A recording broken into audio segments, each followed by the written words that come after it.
History often remembers the conquerors, but forgets the invisible killers. We are about to journey through 25 ancient pandemics the world has almost forgotten. These were not just outbreaks of disease, they were silent architects that toppled empires, transformed religions, and redirected the very course of human history. Their echoes still shape our modern world in ways we are only just beginning to understand. By the end of this exploration, you will see the hidden blueprint of our past, written not in treaties or battles, but in fever and loss. What mysterious plague killed 2 kings and shattered a Bronze Age superpower? How did a disease clear the path for a new world religion? The answers lie buried in time. What forgotten catastrophe do you think had the most profound impact on who we are today? Our journey begins not with Rome or Greece, but with a forgotten superpower of the Bronze Age. The Hittite Empire, a formidable kingdom of charioteers and lawmakers in ancient Anatolia, modern-day Turkey, was struck by a disaster so severe it nearly erased its memory from history. Around the year 1320 before Common Era, a mysterious sickness swept through the Hittite heartland. Historians and scientists now believe it was likely an early form of Cholera, a disease sometimes called rabbit fever or perhaps even bubonic plague. This was not a random act of nature. The evidence suggests the pathogen was a grim trophy of war, brought back by Hittite soldiers from their campaigns in the lowlands to the southeast. The empire's military might, the very source of its power, had become its own downfall, carrying a silent enemy home. The impact was immediate and catastrophic. The plague did not just kill common citizens, it targeted the very pinnacle of Hittite society. In a devastating double blow, it claimed the lives of 2 successive kings, the great warrior Suppiluliuma I, and then his son and heir Anuwanda II. Imagine the chaos. In a society where the king was both supreme ruler and chief priest, his death was more than a political crisis. It was a cosmic rupture, a sign the gods had turned their backs. The sudden loss of 2 leaders in such quick succession created a power vacuum and profound instability, shaking the empire to its core just as external pressures were mounting. We know this story not from grand monuments, but from humble, desperate writings. Archaeologists have unearthed clay tablets from the Hittite capital of Hattusa.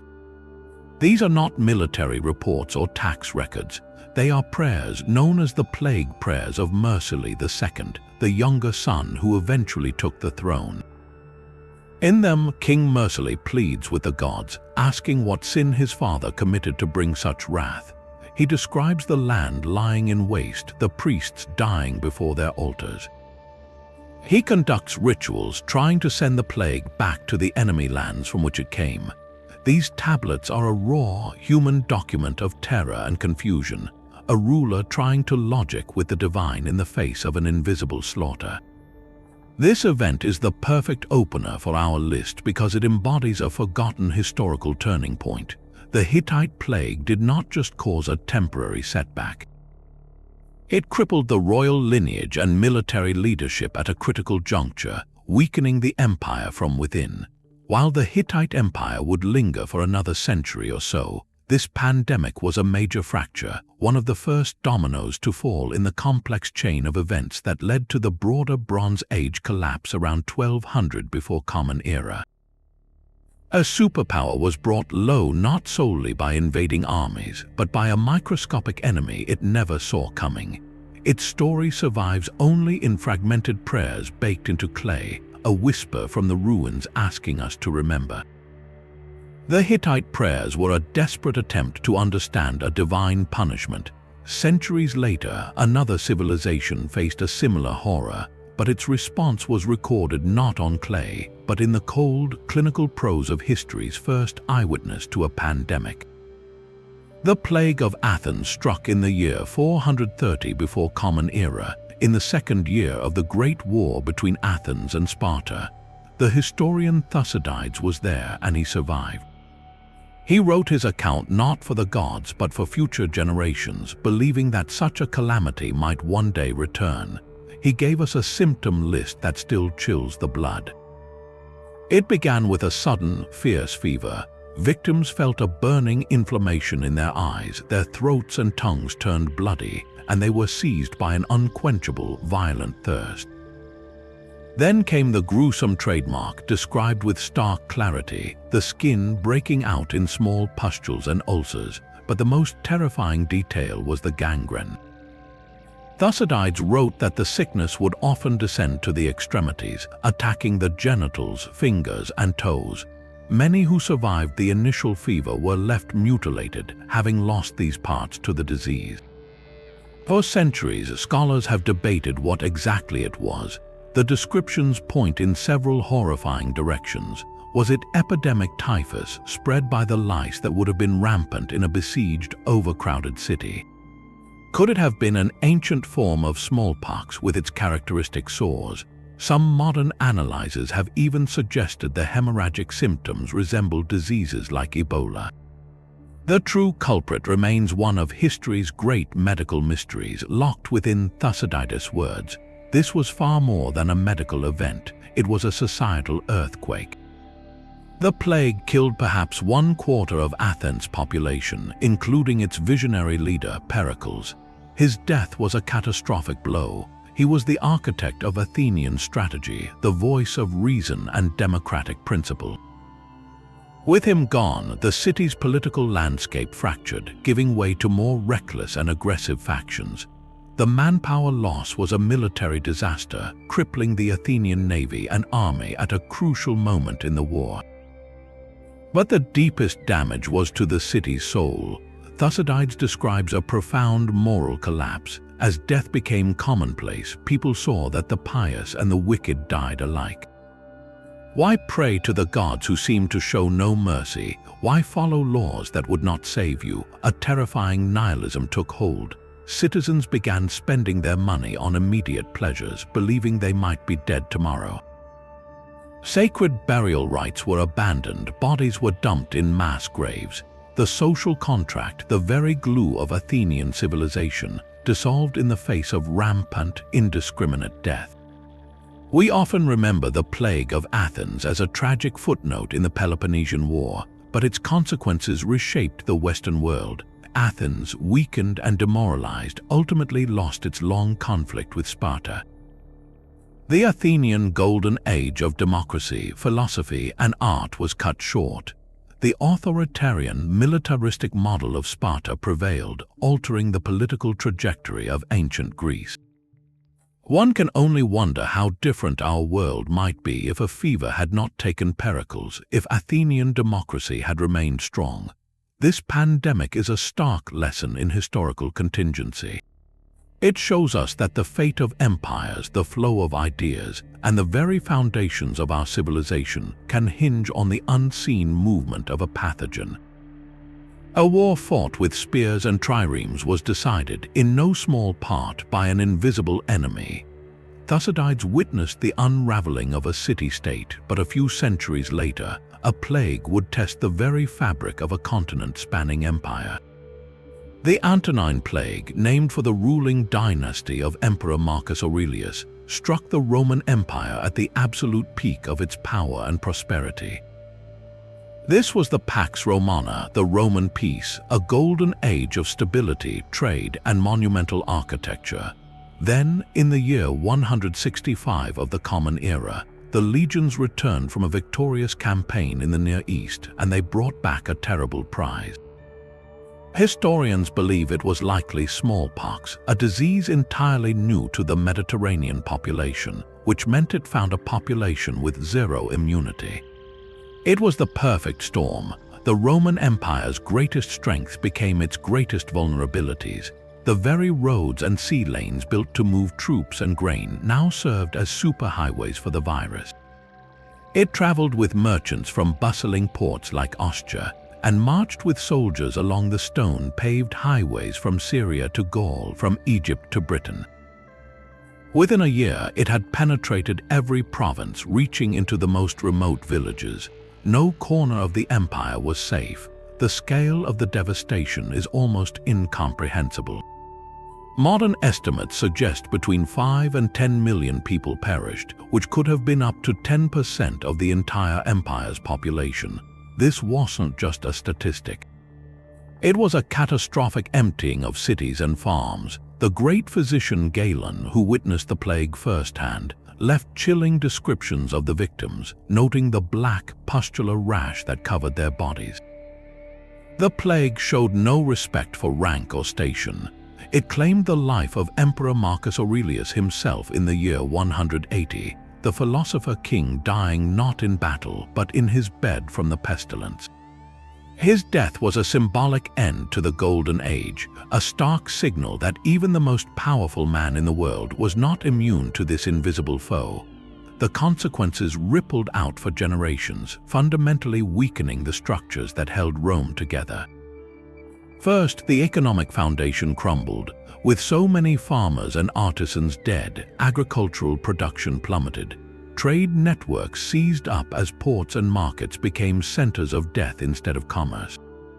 This massive depopulation also created a severe labor shortage. To fill the gap, the empire increasingly turned to and relied upon slavery, deepening a brutal social system to keep the economy functioning. Second, and perhaps most profoundly, the plague delivered a shattering blow to traditional Roman religion. The old gods, like Apollo the healer, had clearly failed to protect the people. Why continue sacrifices to deities who remained silent in the face of such suffering? This spiritual vacuum created a powerful opening for new belief systems that offered community support in this life and promises of salvation in the next. Christianity, with its message of hope, resurrection, and care for the sick, began to spread more rapidly through the scarred population. The plague did not cause the rise of Christianity, but it certainly cleared the ideological and emotional ground for its growth. We often mark the decline of Rome with barbarian invasions and civil wars, but the first deep crack in the imperial edifice was biological. The Antonine plague drained the empire's manpower, emptied its treasury, and shook its citizens' faith in the old order. It left Rome financially exhausted and militarily vulnerable, setting the stage for the political chaos and economic collapse known as the crisis of the 3rd century, which began just a few decades later. A superpower that had dominated the known world was brought to its knees not by a rival empire, but by a virus that traveled home in the packs of its own triumphant soldiers. The road from Golden Age to crisis was paved with fever and loss. The Antonine plague left Rome spiritually and economically vulnerable, but the empire stumbled on for another 80 years. Then a new and even more terrifying sickness arrived. The Plague of Cyprian, named for the Christian bishop who chronicled its horrors, swept across the Roman world from the year 249 to 262 of the Common Era.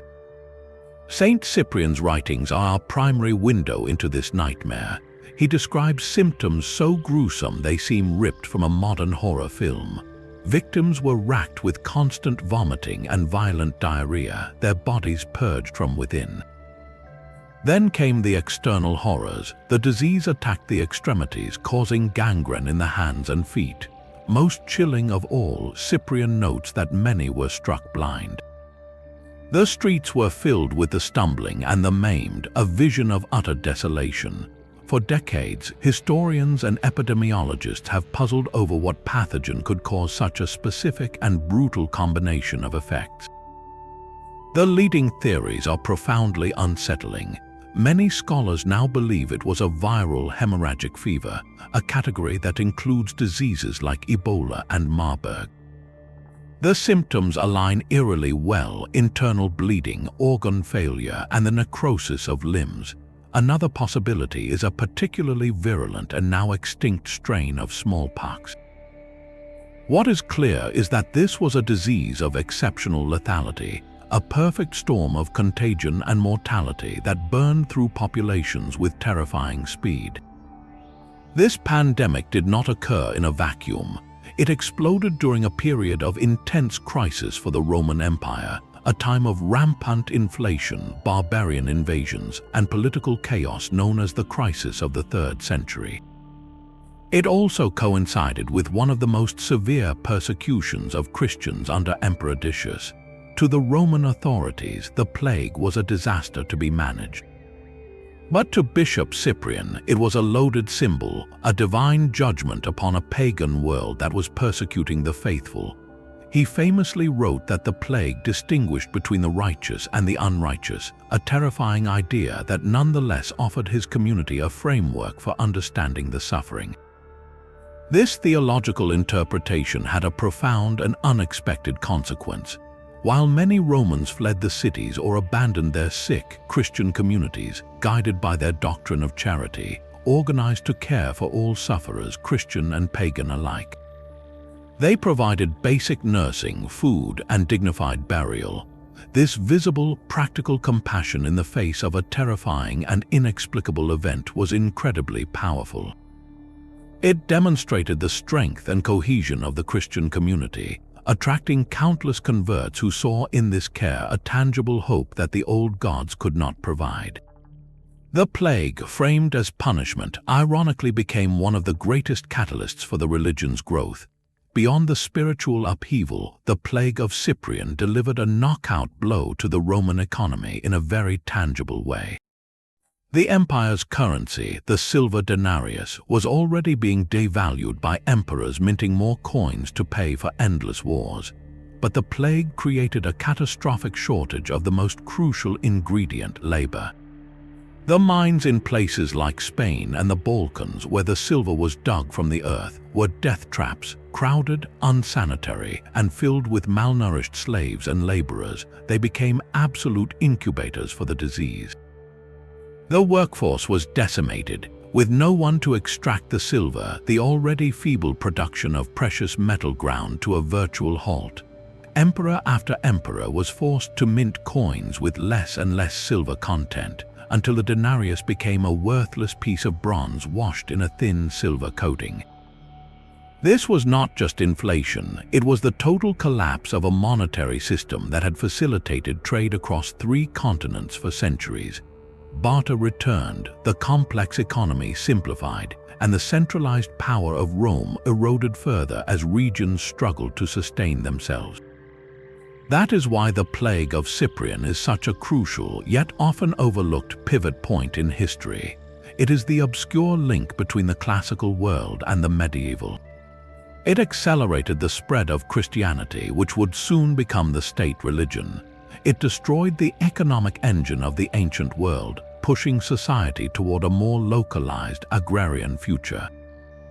And it so thoroughly weakened the Roman state that it nearly caused the empire's permanent dissolution, setting the stage for the drastic reforms that would later split Rome into eastern and western halves. A disease that caused blindness and gangrene also blinded an empire to its own fragility and severed its economic lifelines, all within the span of a single generation. The Plague of Cyprian left the Roman Empire fractured and impoverished, but in the east, a new empire rose from the ashes. The Byzantine Empire, with its glorious capital of Constantinople, reached a new peak of power and ambition under Emperor Justinian I. His dream was nothing less than the full reconquest of the lost western provinces of Rome, to stitch the Mediterranean world back together under a single Christian rule. His generals, Belisarius and Narses, were achieving stunning victories, retaking North Africa, Italy, and parts of Spain.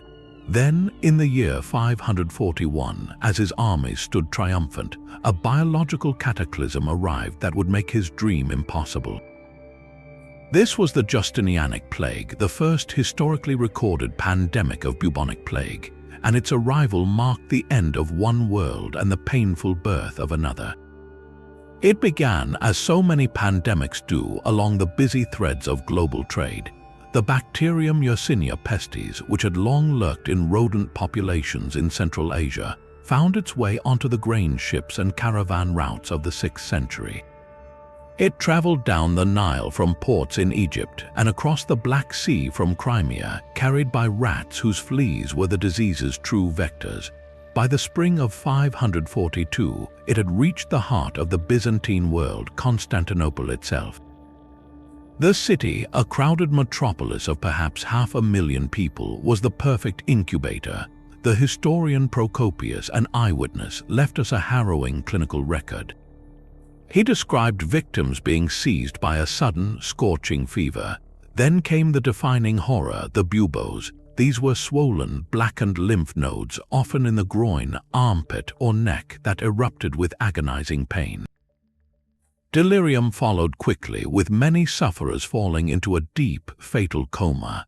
Death could come in a matter of days, sometimes even hours. The scale of the dying was incomprehensible. At its peak, Procopius reports that 10,000 people were dying every single day in Constantinople. Bodies were stacked like cordwood in the streets, then dumped into massive open pits that became mass graves. The city's elaborate burial rituals collapsed entirely, a social order dissolving in the face of overwhelming death. Mortality rates in urban centers may have reached a staggering 40%. Across the entire Mediterranean world over the next 2 centuries of recurring outbreaks, the death toll is estimated at between 25 and 50 million people, a catastrophic portion of the global population at the time. The historical impact was immediate and irreversible for Justinian's grand project. The plague was a scythe that cut down the empire's human capital. Its tax base evaporated as farmers and merchants died. Its armies, already stretched thin across vast territories, could not be replenished with healthy recruits. The treasury's gold, needed to pay soldiers and fund the ongoing wars, was now desperately needed for relief and recovery at home. Justinian's reconquest simply ran out of steam. The territories he had fought so hard to regain in Italy and elsewhere could not be held or properly administered. Within a generation, much of Italy would be lost again to the Lombards. The dream of a reunited Roman Empire died not on the battlefield but in the fever wards of Constantinople. This demographic and economic hollowing out also accelerated a profound shift in European society. With so many laborers dead, the cost of labor skyrocketed. Surviving workers could demand better conditions and wages, unsettling the old social hierarchies. Large-scale agriculture became harder to sustain, pushing society toward the more localized, self-sufficient manor system that would characterize the coming medieval period. The great cosmopolitan trade networks of antiquity, already weakened, frayed even further, deepening Europe's turn inward. For centuries, the Justinianic plague was a historical tragedy known only from texts like Procopius. But in the last decade, cutting-edge science has reached back through time to confirm the ancient horror. Archaeologists and geneticists have extracted tiny fragments of degraded DNA from the teeth of 6th century skeletons found in ancient burial sites across Europe. Deep within the dental pulp, preserved for 1,500 years, they found the unmistakable genetic signature of Yersinia pestis. This was not a metaphor or a literary exaggeration. It was the same bacterium that would cause the Black Death 8 centuries later. This genetic evidence has cemented the Justinianic outbreak's place in history as the first of the 3 great plague pandemics. It is the true first Black Death, a cataclysm of equal scale and ferocity to its more famous medieval successor, yet one whose memory was largely overshadowed by it.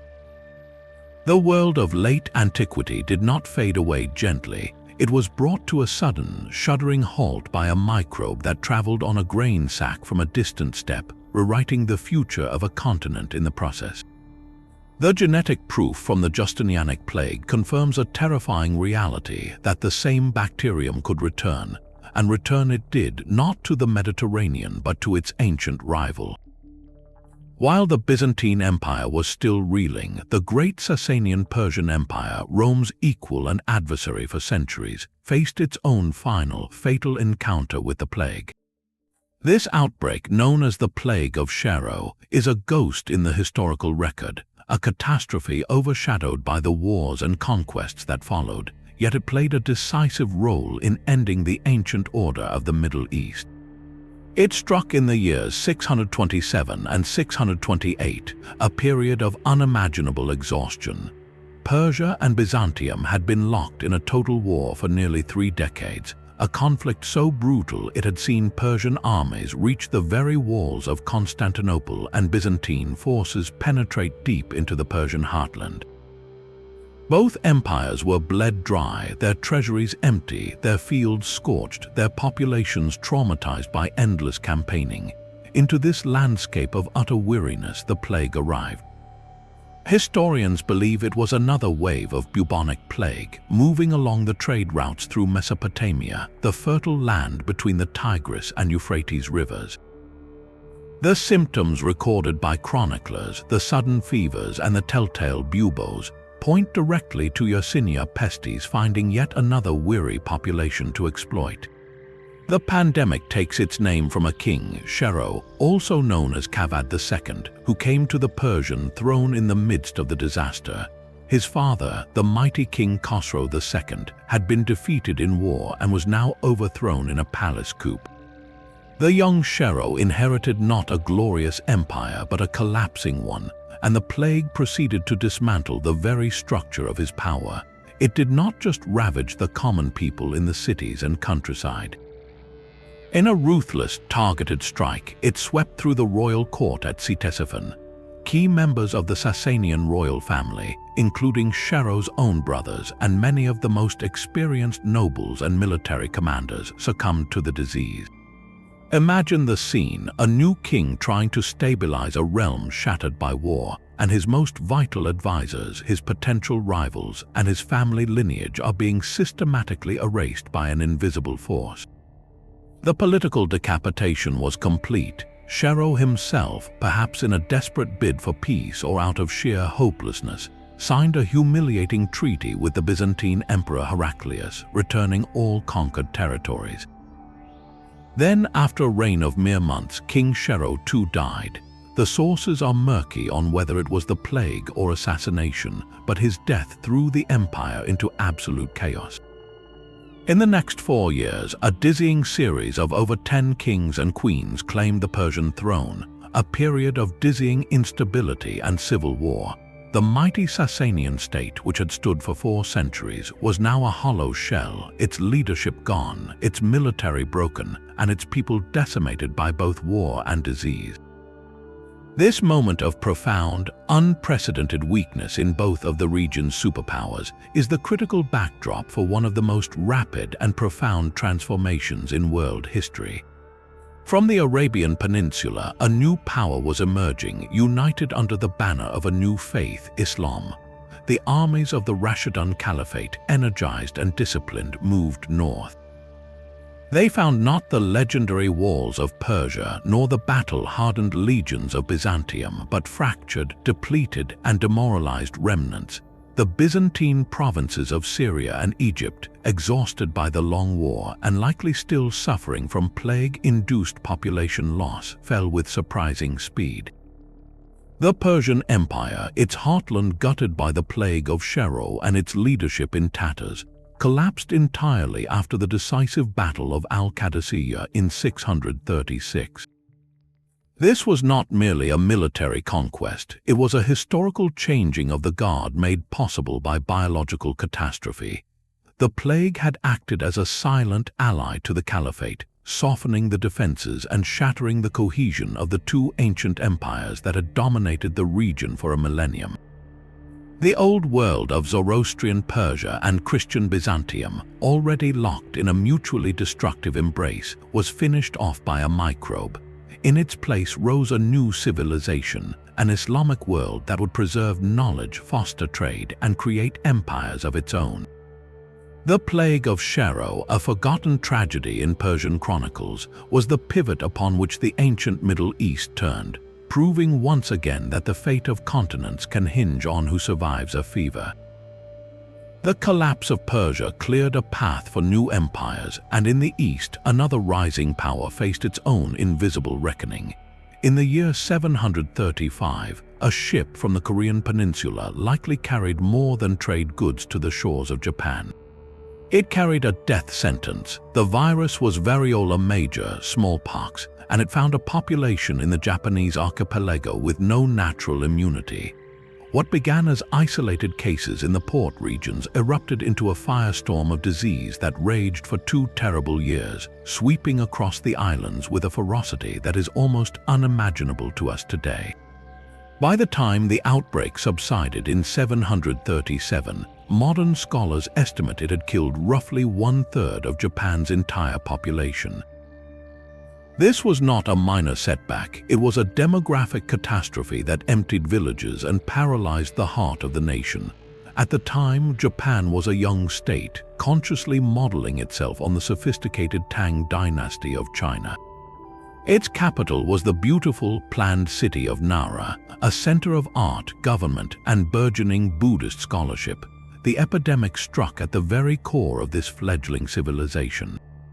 The ruling class, the powerful Fujiwara clan who dominated the imperial court, was not spared. 4 sons of the paramount Fujiwara leader, Fuhito, died in quick succession. These were not just noblemen, they were key government ministers, the administrative engine of the state. Their sudden deaths created a profound political crisis, leaving the court reeling and the mechanisms of tax collection and law enforcement in disarray. The social order itself seemed to be unraveling as peasants and princes died alike, their bodies piling up faster than they could be buried according to proper ritual. In this atmosphere of terror and helplessness, the court turned not just to medicine but to divine intervention. The reigning emperor, Shamu, was a devout Buddhist. He interpreted the plague as a sign of cosmic imbalance, a punishment for the nation's spiritual failings. His response was to launch one of the most ambitious religious construction projects in history. He issued an edict to build a network of temples across every province, and at the heart of this network would be a central, monumental symbol of faith. This was the great Buddha of Todaijai Temple in Nara. The project was a national endeavor, a plea cast in bronze and gold.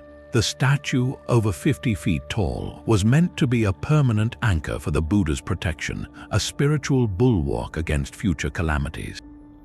The resources poured into its construction were staggering, nearly bankrupting the treasury, but for Emperor Shamu, the survival of the nation depended on it. This desperate religious response had a profound and unintended political consequence. To coordinate the nationwide temple construction and to manage the colossal Todaijai project, the imperial court had to create a new, centralized bureaucracy. Buddhist institutions, which were previously important but not central to governance, became tightly woven into the fabric of the state. Monks gained influence as administrators and advisors. Provincial temples became outposts of imperial authority, helping to standardize control over a fractured and traumatized countryside. In essence, the smallpox epidemic accelerated the centralization of Japan under a model where the emperor's power and the Buddha's authority were fused. It solidified a system where the state used religion as a tool for unity and control, a pattern that would shape Japanese governance for centuries to come. The Japanese smallpox epidemic of the 8th century is a pivotal, yet almost forgotten, turning point. It is the moment a virus sculpted a national identity. The tragedy directly led to the creation of Japan's most iconic cultural treasure, the Great Buddha of Nara, and it fundamentally reshaped the relationship between religion and power, steering the young nation onto a unique historical path. It reminds us that a pandemic's legacy can be cast not only in ruins, but in bronze and in the very structures of the state that emerge from the ashes. The Great Buddha of Nara stood as a plea for divine protection, but in another part of the world, faith was being tested on the very frontiers of conquest. In the small town of Emmaus near Jerusalem, a different kind of disaster unfolded with profound political consequences. The year was 639 of the Common Era, a pivotal moment just a few years after the Muslim conquest of the region. The Rashidun Caliphate's armies had achieved stunning victories, but now they faced an enemy no sword could strike. A devastating plague, likely a resurgence of bubonic plague, erupted in the town and its surrounding military camps. This was not a widespread pandemic like those before it, but a fiercely concentrated outbreak that targeted the heart of the conquering force itself. Within a matter of weeks, it claimed the lives of an estimated 25,000 soldiers. This was a catastrophic loss, a significant portion of the Caliphate's military manpower in the Levant, wiped out not in battle but in their own tents. The blow was compounded by the death of the army's commander, a respected leader named Abu Ubaidah ibn al-Jarrah. His loss was a severe tactical and moral crisis for the Muslim forces in Syria. This localized tragedy, known as the Plague of Athens, resonated far beyond the battlefield and entered the foundational texts of Islam. The event is recorded in several hadiths, the collected sayings and actions of the Prophet Muhammad. One famous account involves the second caliph, Umar ibn al-Khattab, who was traveling to Syria. Upon hearing of the outbreak, he consulted his companions. After a discussion referencing a prophetic tradition about not entering a land where plague was raging, Caliph Umar made a fateful decision. He turned his entire party back, refusing to enter the afflicted province. This story became a powerful precedent in Islamic jurisprudence and public health, establishing a principle of quarantine and containment in the face of epidemic disease. But the political impact was even more concrete and long-lasting. The horrific loss of life at Athens deeply influenced Caliph Umar's strategic thinking. He concluded that settling Arab Muslim troops permanently in the newly conquered, densely populated lands of the Fertile Crescent was too dangerous. They were vulnerable to unfamiliar diseases, as the plague had brutally demonstrated. This led to a monumental policy shift with centuries of repercussions. Instead of integrating the military into the conquered territories, Umar and his successors established permanent garrison towns called Amsar in strategically chosen locations. Key examples include Basra and Kufa in Iraq and Fustat in Egypt. These were new cities built from the ground up. The Arab Muslim armies and their families lived there in segregated communities, separate from the much larger native populations of Copts, Greeks, Persians, and Arameans. This policy of military segregation was not primarily about ethnic purity, but about pragmatic control and survival. It preserved the army as a cohesive, loyal fighting force, insulated from local pandemics and political intrigues. It also created a clear, lasting social hierarchy, with the Arab military elite at the top, governing from their fortified garrison cities. The administrative structure of the early Islamic state was fundamentally shaped by this logic. The financial system, the diwan, was created to pay these soldiers stipends from the taxes collected from the conquered peoples, ensuring their economic dependence on the central state. So, while the Plague of Athens is a footnote in global pandemic history, its legacy is etched into the very architecture of early Islamic civilization. A disease that killed thousands in a single town directly caused a caliph to alter his travel plans, and that decision rippled into a policy that determined where cities were built, how armies were organized, and how power was administered for generations. It is a stark reminder that sometimes the smallest, most forgotten outbreaks can leave the most deliberate and enduring scars on the political map. The garrison cities born from this fear of pestilence would grow into great centers of learning and power, their origins rooted in the grim lesson of a camp consumed by fever. The garrison cities of the Islamic world were designed for control, but across the sea, a different kind of order was just beginning to take root. In the British Isles, the year 664 was supposed to be a milestone of unity. That very year, the pivotal Synod of Whitby had been held, a grand meeting where King Oswiu of Northumbria decided his kingdom would follow the Roman Christian tradition instead of the Celtic one. This was a crucial step toward a unified English church, and by extension, a unified English identity. Then, as if on cue, a shadow fell across the islands.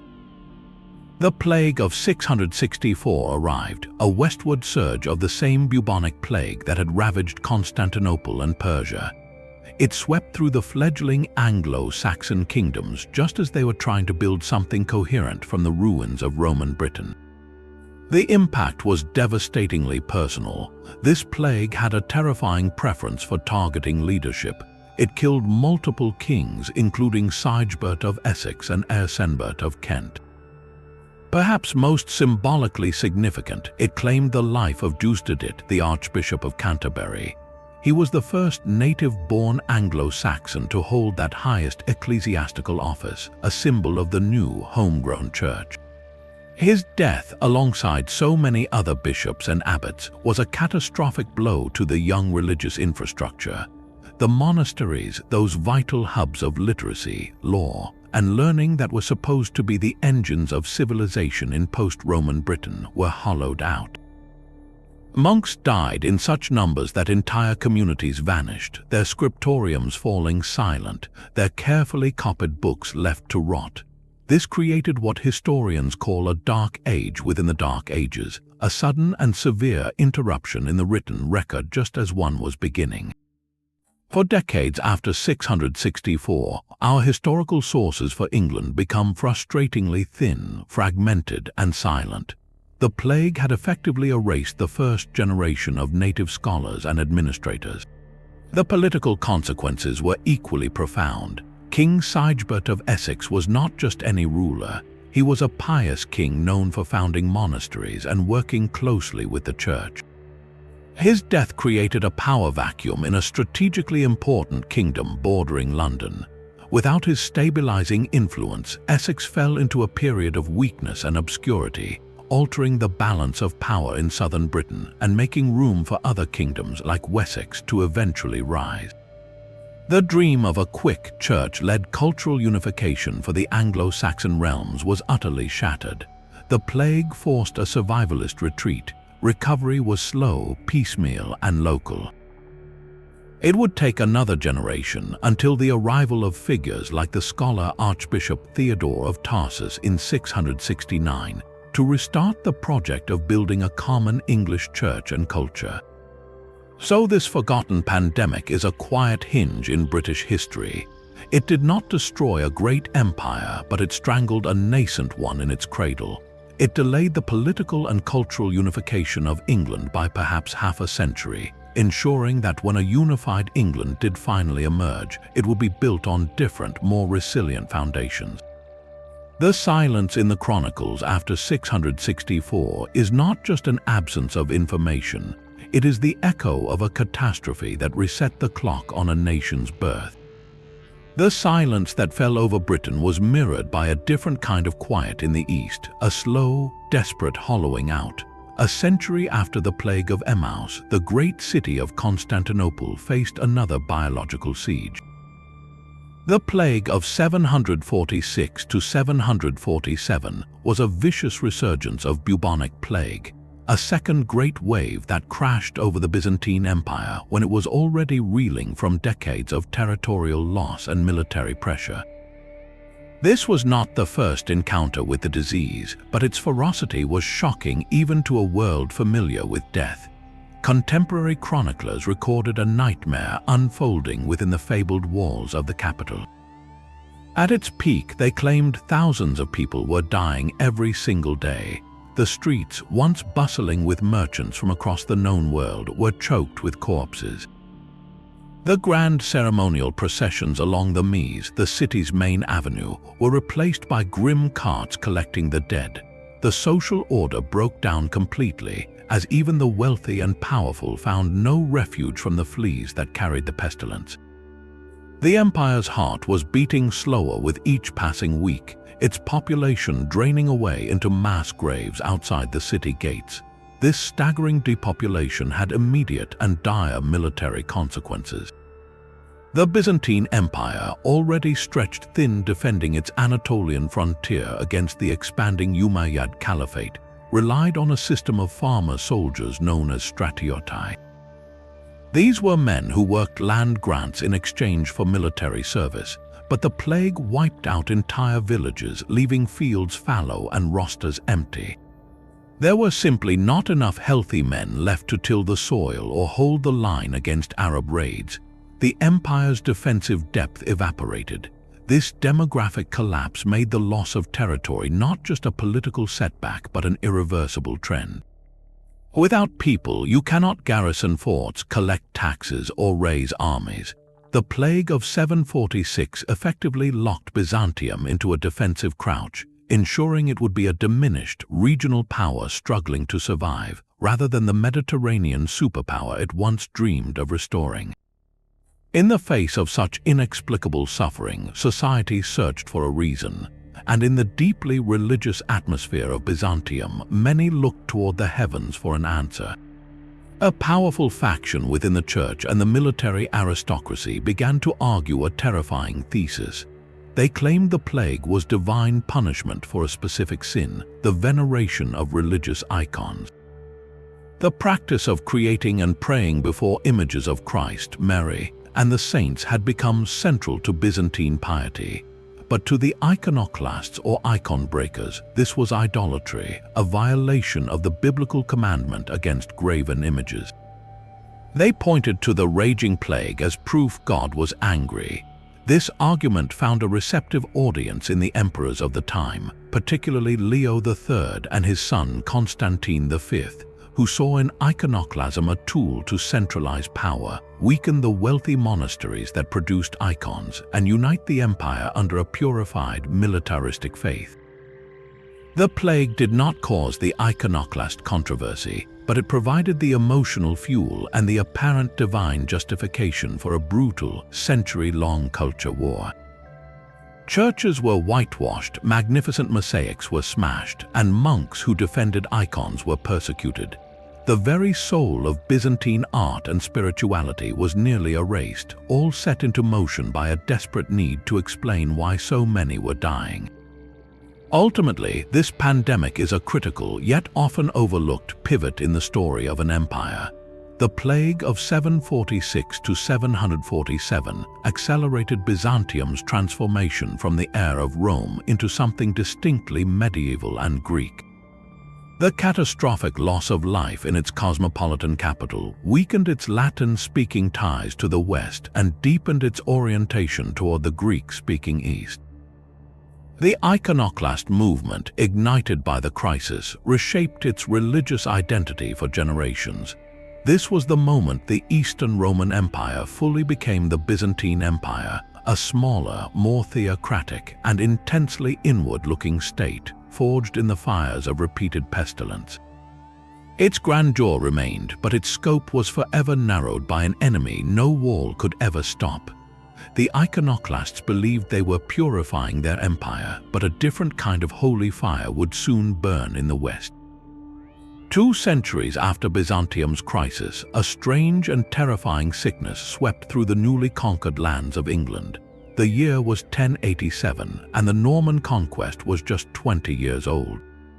William the Conqueror had stamped his authority on England with the Domesday Book, a vast inventory of every pig and plough in the realm. Yet a force more chaotic than any tax assessor was about to strike. A mysterious pestilence arrived, one that modern historians struggle to diagnose. The chronicles describe symptoms that are chillingly specific. Victims suffered from a sensation of intense internal burning, as if consumed by holy fire from within. Their limbs would blacken and wither, a condition known as gangrene. Some accounts even speak of convulsions and hallucinations, of people seeing visions or writhing in agony. These clues point to 2 grim possibilities. The first is ergotism, known then as St. Anthony's fire. This is caused by a fungus that grows on damp rye grain, producing toxins that constrict blood vessels, leading to gangrene and terrifying neurological effects. The second, even more frightening possibility is an early viral hemorrhagic fever akin to Ebola, which causes internal bleeding and organ failure. Whatever its true nature, the disease was a swift and ruthless killer, claiming thousands of lives across both England and Normandy. Its most famous victim was not a peasant but a queen. Matilda of Flanders, William the Conqueror's wife and his crucial political partner, fell to the sickness in late 1083. Her death was a profound personal and political blow. Matilda had been a capable regent, governing Normandy with skill during William's long campaigns in England. She provided a vital link to their continental holdings and helped legitimize Norman rule through her own royal blood. With her gone, a crucial stabilizing force vanished from the heart of the Anglo-Norman state. This loss set the stage for a devastating succession crisis. The pestilence did not stop with Matilda. It continued to rage, and 4 years later, in 1087, it claimed another monumental figure, William the Conqueror himself. He died not on the battlefield, but from injuries sustained in a riding accident during a campaign in France. But his final years were shadowed by the ongoing epidemic and the instability it fostered. His death without a clear, uncontested heir plunged the realm into immediate conflict. His sons, William Rufus and Robert Curthose, turned on each other in a bitter war for the inheritance. England and Normandy, which William had fought so hard to unite under one crown, were torn apart as the brothers battled for supremacy.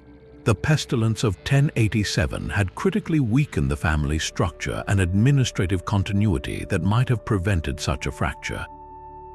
This pandemic is a ghost in the historical record, utterly overshadowed by the monumental Domesday Book compiled the very same year.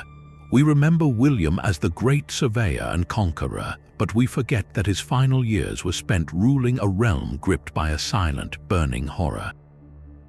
The disease that killed his wife and contributed to the unrest of his last days directly affected the consolidation of Norman rule.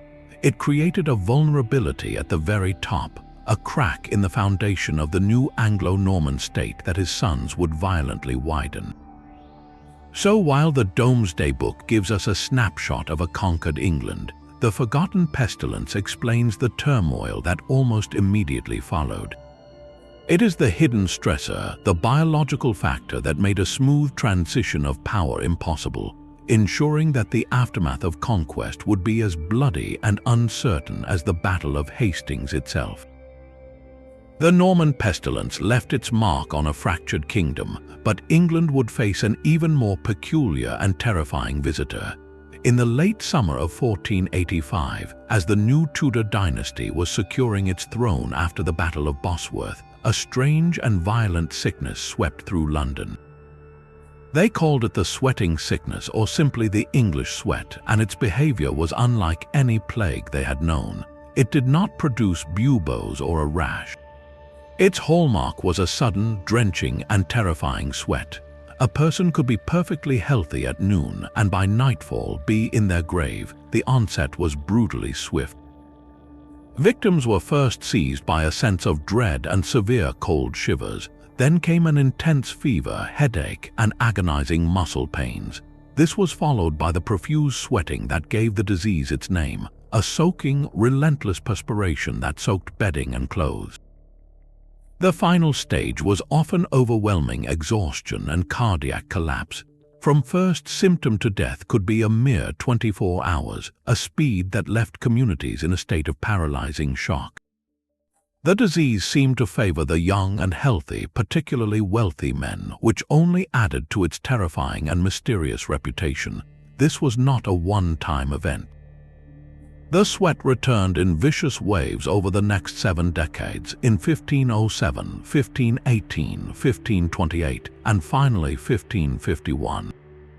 Each outbreak followed a similar pattern, appearing suddenly in late summer or autumn, burning through towns with frightening speed, and then vanishing as winter set in. Its arrival was a great social disruptor. In 1509, a major outbreak forced the dramatic cancellation of the grand tournament planned for the coronation of the young King Henry VIII. The court had to flee London, scattering to the countryside to escape the invisible killer. The disease did not spare the powerful. It claimed the lives of key courtiers and officials, including William Carey, the brother-in-law of Anne Boleyn, and several of Thomas Cromwell's close associates.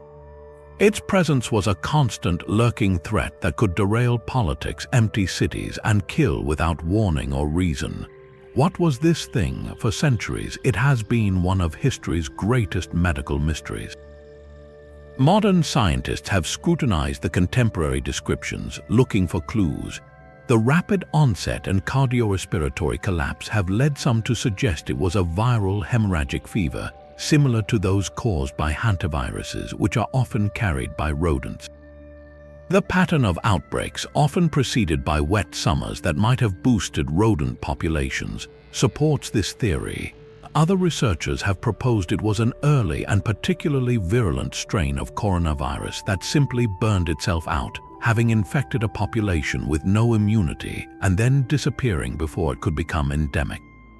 The fact that it seemed to target affluent, urban men might point to an environmental factor or a specific mode of transmission unique to their lifestyles or dwellings. Yet, without a tissue sample or definitive genetic evidence, the true culprit remains a ghost in the historical record. The ultimate enigma of the sweating sickness is not just its cause, but its disappearance. After the 1551 outbreak, it simply never returned to England. It vanished as abruptly and inexplicably as it had arrived 70 years earlier. This complete disappearance is almost unique in the annals of pandemic disease. Most major pathogens like plague or smallpox establish themselves and recur for centuries. The sweat simply left, leaving behind only cryptic, frightened descriptions in Tudor chronicles and letters. It serves as a haunting reminder that not all biological threats become permanent fixtures.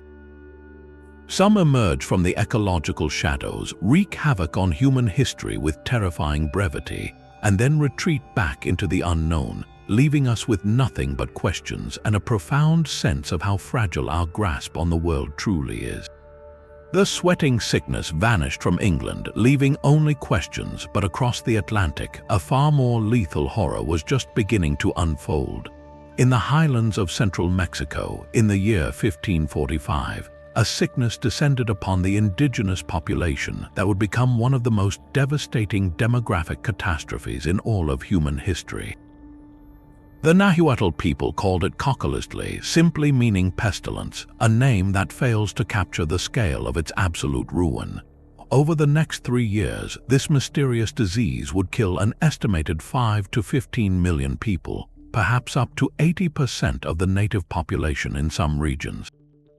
To understand its impact, you must picture a world already shattered. The Spanish conquest of the Aztec Empire was complete, but the social and spiritual universe of the indigenous people was in ruins. Their great capital of Tenochtitlan was now Mexico City. Their gods were suppressed, their leaders deposed, and their people were forced into a brutal system of labor and tribute known as the encomienda. They were reeling, and then the cocoliztli arrived. The symptoms described by Spanish friars and native chroniclers are the stuff of nightmares. Victims were seized by a raging fever. Then came the hemorrhaging, bleeding from the eyes, the nose, and the mouth. They developed severe jaundice, their skin turning a sickly yellow, and suffered from intense abdominal pain and dysentery. Death often followed within 3 or 4 days. This constellation of horrors points modern researchers toward a viral hemorrhagic fever, something in the family of illnesses like Ebola, or perhaps a severe enteric fever like typhoid. The environment itself seemed to conspire in the disaster. The outbreak was preceded by a catastrophic multi-year drought, a mega-drought confirmed by tree ring studies. This drought led to famine, which weakened immune systems and forced both rodent and human populations to congregate around scarce water sources, creating a perfect storm for a pathogen to explode. The social collapse was absolute. With so many dying so quickly, traditional healing practices and community structures broke down entirely. There were not enough living to bury the dead, and Spanish accounts describe mountains of corpses in the streets. Entire villages were completely emptied, becoming ghost towns almost overnight. The psychological and cultural trauma is almost beyond comprehension, a people witnessing what seemed like the end of the world. For the Spanish colonists, this apocalyptic tragedy was horrifically a geopolitical opportunity. The catastrophic depopulation made the remaining indigenous societies infinitely easier to control. Resistance became virtually impossible when your community has lost 8 out of every 10 people. It allowed the Spanish to accelerate their consolidation of power, reshape land ownership, and impose their religious and administrative systems on a hollowed-out landscape. The demographic collapse was so severe that it led to one of history's most tragic migrations, the beginning of the transatlantic slave trade from Africa to the Americas, as the Spanish sought to replace the lost labor force. For centuries, the cause of the cocoliztli was one of history's greatest medical mysteries. Then, in 2018, science offered a chilling clue. Researchers extracted ancient DNA from the teeth of victims buried in a mass grave at a Mixtec site in Oaxaca, linked to the epidemic. In the dental pulp, they found traces of a deadly bacterium, Salmonella enterica Cerevar paratyphi, a pathogen that causes enteric fever. This was a monumental discovery. It suggests the cocoliztli may have been a form of deadly typhoid fever, a disease previously unknown in the Americas, which could have been carried by the Spanish themselves or their animals. The drought and famine would have created ideal conditions for a waterborne bacterium like Salmonella to run rampant through a malnourished population with no prior immunity. This pandemic is rarely centered in our narratives of the colonial period, often overshadowed by the drama of conquest. But the cocoliztli epidemic was not merely a footnote, it was the foundational trauma of colonial Latin America. It did more than kill millions. It erased worlds, cultures, and languages in a few short years, fundamentally determining who would hold power, what languages would be spoken, and whose history would be written for centuries to come. The true conquest of Mexico was not completed by steel and gunpowder alone, but by a silent, fevered bleeding that emptied a continent. While the cocoliztli emptied the New World, an old foe returned with a vengeance to one of Europe's most brilliant cities. Venice in 1576 was a dazzling, precarious wonder, a republic of marble and water whose wealth flowed from global trade. That same trade delivered, once again, the bacterium Yersinia pestis. The outbreak that followed was not Venice's first plague, but it was one of its most catastrophic, a firestorm of death that would test the city's legendary ingenuity to its absolute limit. The numbers are staggering. By the time the pestilence receded, it had claimed nearly 50,000 Venetian lives, roughly a third of the city's population.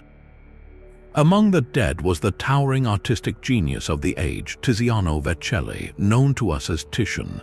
He died not in his studio but in isolation, a victim of the same democratic horror that took beggars and nobles alike. His passing marked the end of the Venetian Renaissance's golden age, as if the plague had extinguished the very light that painted it. Faced with annihilation, the Venetian Senate responded with a chilling, systematic rationality that would change the world. They did not just pray, they engineered a defense. Their most famous innovation was the quarantina, a term derived from the Italian for 40, referring to the number of days ships and their crews were forced to isolate on outlying islands before being allowed to enter the city's lagoon. But this was just one part of a vast, grim bureaucracy of survival. The city established the first permanent plague hospital complex, the Lazaretto Nuovo and Lazaretto Vecchio, islands dedicated solely to the sick and the suspected sick. Health magistrates, clad in distinctive black robes, patrolled the canals, enforcing brutal edicts. Homes where plague was found were boarded up, their inhabitants trapped inside to die or recover. The possessions of the dead, even fine silks and precious artworks, were hauled to public squares and burned in colossal bonfires, a desperate attempt to destroy the contagion carried in fabrics. Venice became a policed medical state, sacrificing individual liberty and economic wealth in a calculated bid for collective survival. The strain on Venice's maritime empire was immense. The quarantine system, while effective, brought the lifeblood of its commerce to a standstill. Sailors died in the island lazarettos, cargoes rotted on docks, and the complex web of trade that stretched from Alexandria to London snapped under the tension. The Republic's treasury, drained by the costs of hospitals, health patrols, and lost revenue, never fully recovered its former dominance. This biological shock accelerated a political and economic decline that had already begun, loosening Venice's grip on the Mediterranean. Yet from this trauma emerged a profound cultural and intellectual legacy. The horror of the plague seeped into the art of the survivors. While Titian was lost, other artists like Jacopo Tintoretto and Paolo Veronese created works filled with a new, dramatic intensity and spiritual urgency, processing the communal trauma on canvas. The experience also forged a legacy of public health innovation. Venice's model of isolation hospitals, sanitary cordons, and centralized health authorities became a blueprint for all of Europe. When the Great Plague of London struck nearly a century later, English officials looked directly to the Venetian example. The methods pioneered in the Panic of 1576 laid the groundwork for modern epidemiology and urban medicine, a grim but vital gift from a city fighting for its life in the lagoon. This outbreak reminds us that sometimes the most enduring advances in human civilization are born not in times of peace, but in the desperate, brilliant scramble to survive a relentless and invisible enemy. Venice's model of quarantine and control was a desperate blueprint for survival, but on another Mediterranean island fortress, those same principles were pushed to a terrifying extreme. The island of Malta, the fortified stronghold of the Knights of St. John, faced its own apocalyptic reckoning in 1675. For over a century, the Knights Hospitaller had defined themselves by their twin vows to be warriors of Christ and caregivers to the sick. The plague that arrived on a merchant ship that year would force them to choose between those sacred duties in the most brutal way imaginable. The disease, bubonic plague, found a perfect target in the densely populated capital, Valletta, a city of grand Baroque palaces and narrow, shadowed streets. The death toll was catastrophic. Out of a total island population of around 60,000 people, an estimated 11,000 perished. In the urban heart of the Knights' realm, the mortality rate may have exceeded 50%. This was not a slow burn, but a firestorm that threatened to consume the entire social order. The Knights' response was a chilling exercise in authoritarian public health, a regime of control born of sheer terror. They declared a total lockdown, sealing the gates of Valletta and the neighboring 3 cities.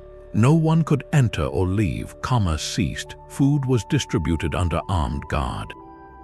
But their most drastic and controversial measure was the use of fire, not as a purge of possessions but of entire city blocks. When a household was found to have plague victims, the Knights did not just board up the doors. They set the building ablaze, often with the corpses and belongings still inside, in a desperate attempt to sterilize the contagion. Imagine the scene, the night sky over the magnificent fortress city, illuminated not by celebration, but by the grim glow of controlled arson, the crackle of flames mixing with the cries from neighboring homes. This was epidemic management as a form of urban triage, sacrificing parts of the city to save the whole. Their architectural legacy from this horror remains etched into the Maltese landscape. To isolate the sick, they constructed a series of fortified plague hospitals, the most famous being the Lazaretto on Manol Island. But this was no ordinary infirmary. It was a walled compound, a medical prison designed for absolute containment, watched over by guards as much as by doctors. Here, the Knights' dual identity fractured completely. As warriors, they enforced the brutal cordons and burnings. As Hospitallers, their sworn duty was to care for the afflicted. Yet how could they care for patients they were also commanded to imprison and isolate under threat of death? The psychological and moral strain on the order was immense, tearing at the very core of their founding principles. The crisis nearly broke their governance, exposing the cruel contradiction between martial law and mercy. The Malta Plague of 1675 is a pivotal yet strangely obscure chapter in the island's long history. It is utterly overshadowed by the legendary Great Siege of 1565, a glorious military victory against the Ottomans that is celebrated to this day. But the silent siege by plague a century later was in many ways more devastating to the fabric of Maltese society. It offers a stark, almost laboratory-perfect case study in early modern epidemic management on an isolated island. Every policy, from total lockdown to the burning of neighborhoods, was amplified and its consequences laid bare within the rocky confines of Malta's shores.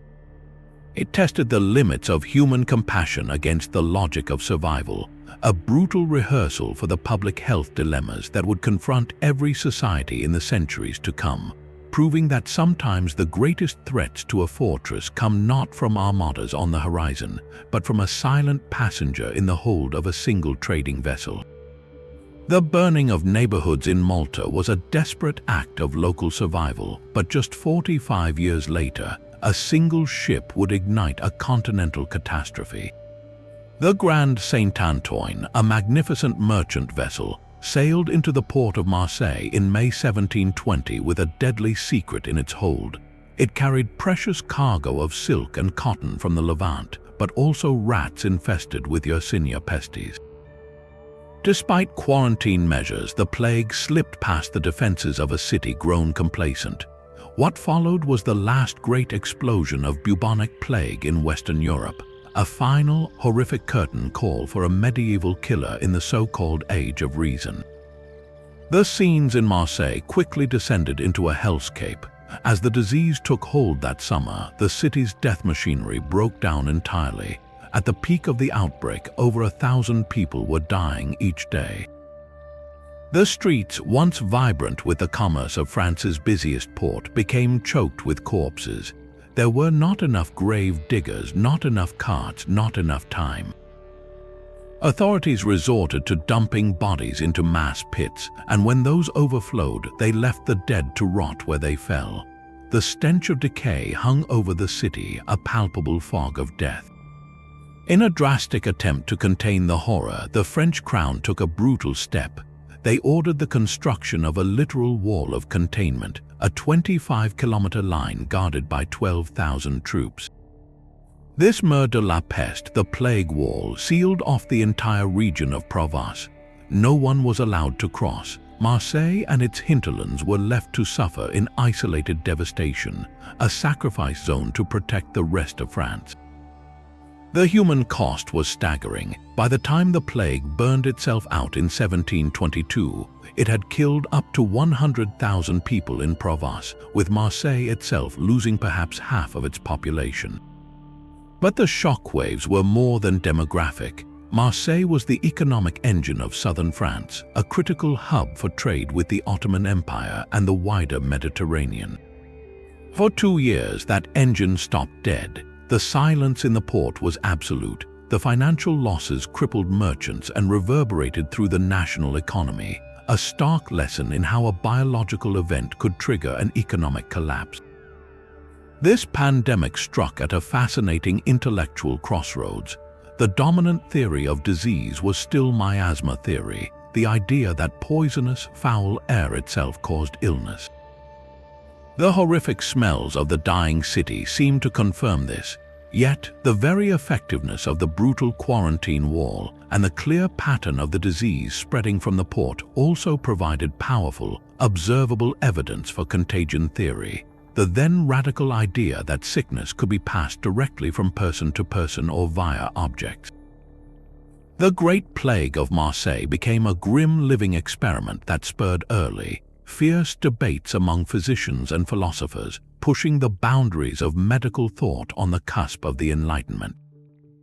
That is the ultimate significance of this often forgotten disaster. It is a glaring anachronism. This was not the 14th century, it was the 18th. Isaac Newton had published his seminal work decades earlier. This plague erupted in the era of powdered wigs, salons, and growing faith in human reason.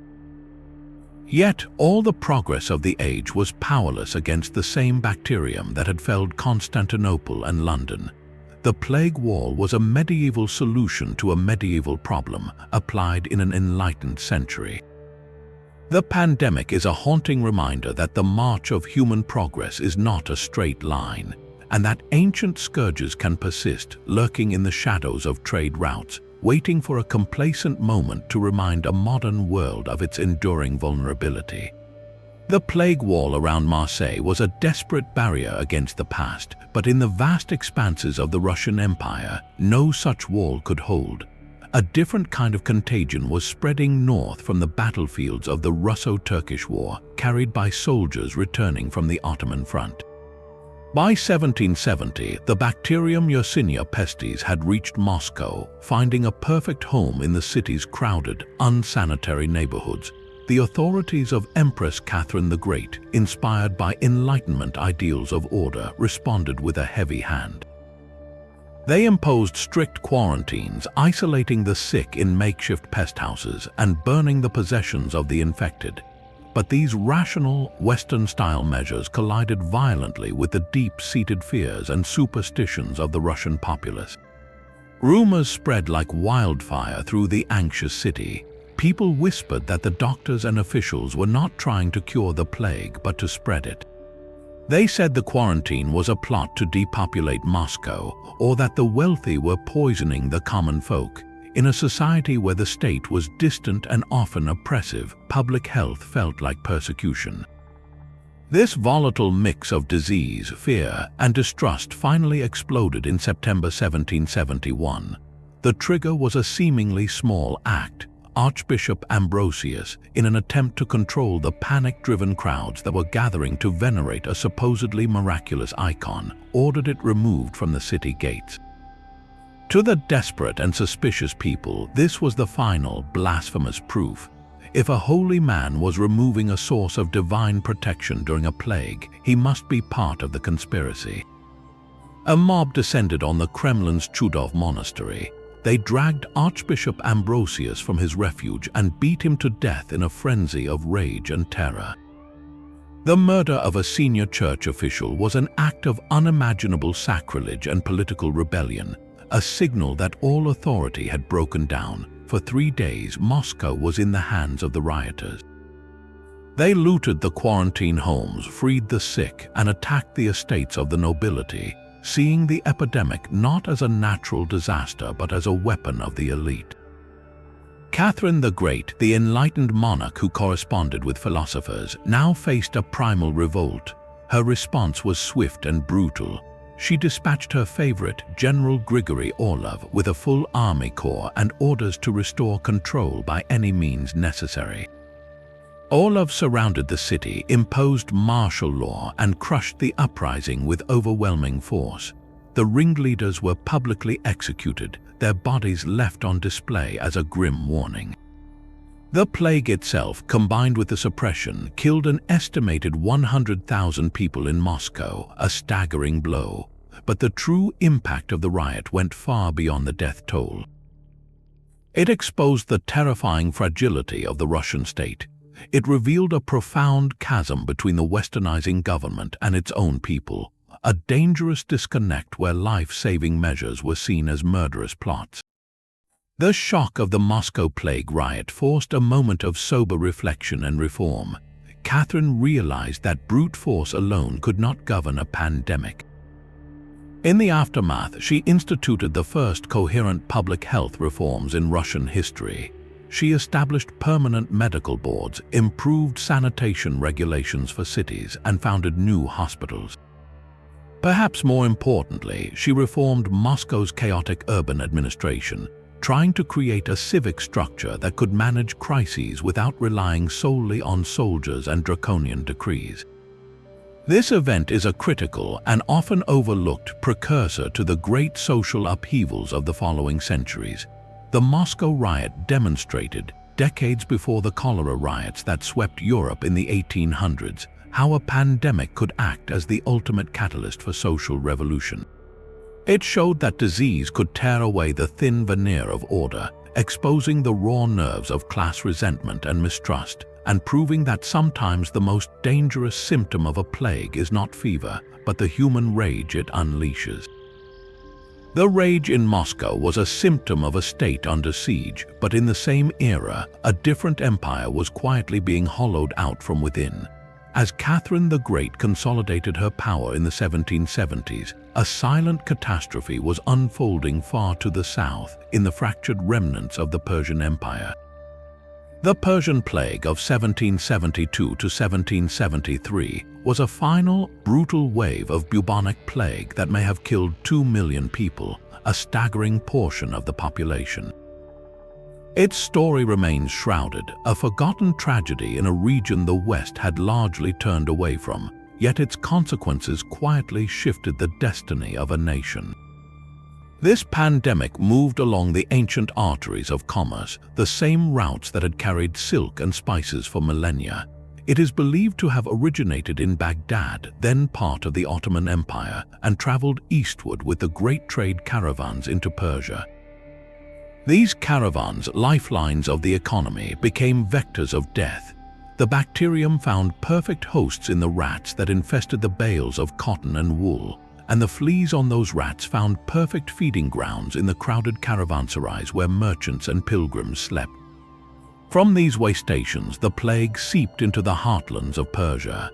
It devastated legendary cities of culture and learning. Shiraz, the city of poets and gardens, was struck with horrific force.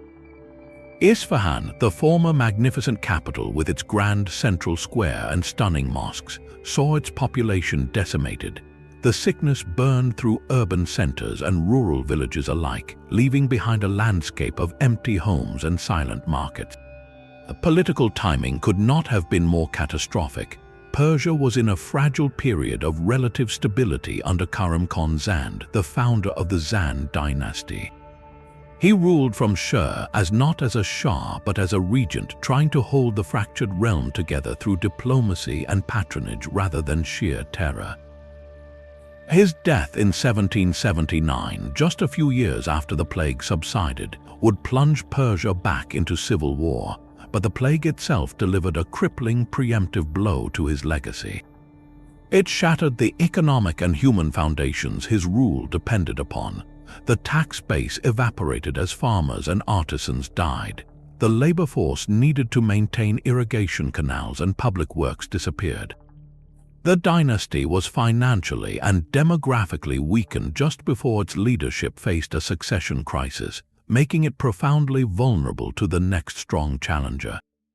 That challenger was the Qajar tribe. In the power struggles that followed Karam Khan's death, the Zand dynasty, already reeling from the plague's devastation, quickly unraveled. The Qajars, a Turkic tribe from the north, gradually consolidated power. By 1794, Agha Mohammed Khan Qajar would capture the last Zand ruler, brutally execute him, and found the Qajar dynasty that would rule Persia until the 1920s. The plague did not cause the Qajar rise, but it critically softened the target, ensuring the Zands had far fewer resources and loyal subjects to call upon in their final struggle. A demographic catastrophe became a geopolitical one. This pandemic is a ghost in Western historical records, occurring during a period when European eyes were fixed on their own revolutions and imperial projects. But in Persia, its scar was deep and lasting. The loss of perhaps 20% of the population created a demographic trough that took generations to climb out of. Skilled craftsmen, scholars, and administrators were lost, contributing to a cultural and economic stagnation, just as Europe was accelerating into the Industrial Revolution. This is the pandemic's most profound and overlooked role, its contribution to what historians call the Great Divergence, the point where Western Europe's economic growth dramatically outpaced that of the Middle East and Asia. While Europe faced its own diseases, the concentrated, repeated hammer blows of plague in regions like Persia, coming atop political instability, stifled recovery and innovation at a critical hinge moment in global history. The silence in the archives speaks not of insignificance, but of a forgotten wound that shaped the modern map of power, a quiet emptying that prepared the ground for a new imperial age. While Persia struggled to recover from its silent emptying, a different empire was being squeezed between two colossal forces. As Napoleon's Grand Army marched toward Moscow in 1812, a parallel disaster was unfolding hundreds of miles to the south within the Ottoman Empire. A vicious outbreak of bubonic plague swept through the Balkans and Anatolia, a forgotten pandemic that would cripple the Sultan's ability to act on the world stage at a moment of supreme opportunity. This was not an isolated tragedy. It was a geopolitical event, a biological lockdown that determined which empires would survive the post-Napoleonic order. The plague arrived along the very trade and military routes that were the empire's lifelines. It struck with particular ferocity in regions like Bucharest and along the Danube, areas already strained by war and movement of troops. The symptoms were the classic horrors of bubonic plague, the sudden fevers and the agonizing buboes, but their impact was magnified by the circumstances. The Ottoman state, already engaged in a draining war with Russia that would soon dovetail with the Napoleonic invasion, found its military logistics shattered. Recruitment became impossible as villages were sealed off by disease or simply wiped out. Supply lines for armies fighting on multiple fronts broke down as carts and drivers succumbed to the pestilence. The army itself, camped in the field, became a perfect incubator for the fleas that carried the bacteria, weakening the Ottoman military at a time when it needed to be at its strongest. This biological crisis triggered a devastating secondary wave famine. As farmers died or fled their plague-stricken villages, fields lay fallow. The normal harvests that fed cities and supplied armies simply did not happen. The movement of grain was further restricted by frantic local quarantines, as towns barricaded themselves against both the French and Russian threat and the invisible enemy within. So, in the midst of a continental war, the Ottoman heartland faced a dual catastrophe. People were dying from the plague, and those who survived were often starving to death. The empire's domestic stability, its ability to project power outward, was being consumed from within. This had profound, if quiet, consequences for the global balance of power. The year 1812 is etched in history as Napoleon's great Russian gamble. For the Ottoman Empire, traditionally a rival of Russia, this should have been a moment of strategic advantage. With Russia fully distracted and bleeding from the French invasion, the Ottoman military might have pressed its own campaigns, reclaimed lost territories, or at least negotiated from a position of strength. But the plague made all of that impossible. The Ottoman army was in no condition to launch any major offensive. Its treasury was drained by relief efforts and lost tax revenue. Its attention was forcibly turned inward toward managing the domestic catastrophe. The empire was rendered a spectator in the drama reshaping Europe, biologically neutralized at the very moment it needed to be most agile. That is why the plague of 1812 to 1813 remains buried in the footnotes. It is completely overshadowed by the epic narrative of Napoleon's retreat from Moscow, the burning of the Kremlin, and the reshaping of European borders at the Congress of Vienna. Yet, for understanding the 19th century decline of the Ottoman Empire, this pandemic is a critical turning point. It was a brutal demonstration of the empire's growing vulnerability to internal shocks. The crisis exposed the weaknesses in its public health infrastructure and its fragile agricultural supply chains. More importantly, it forced a passive, weakened diplomatic posture at the very moment the post-Napoleonic world was being carved up by the great powers.